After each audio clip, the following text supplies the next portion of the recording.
बने तो गेला भोला पर्वत पहाड़वा घरवा छोड़ी के गेला ना हमरा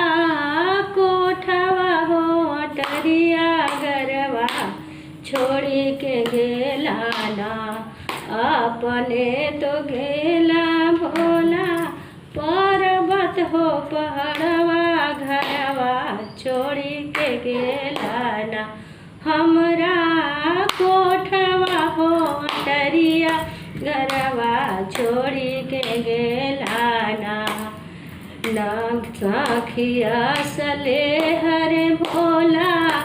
मुखहू न बोले सखिया तनवा हो मारे ना ए गौरा कैसन तोहर दुल्हवा तोहरा छोड़ी के गेलन ना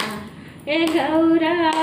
कवनी तप कैला भोला छोड़ी के गैले ना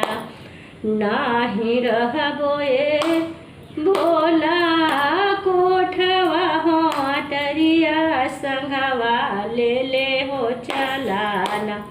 हमरा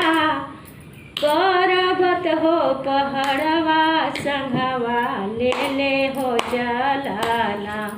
ए भोला पर्वत हो पहाड़वा संघवा ले हो चलाना।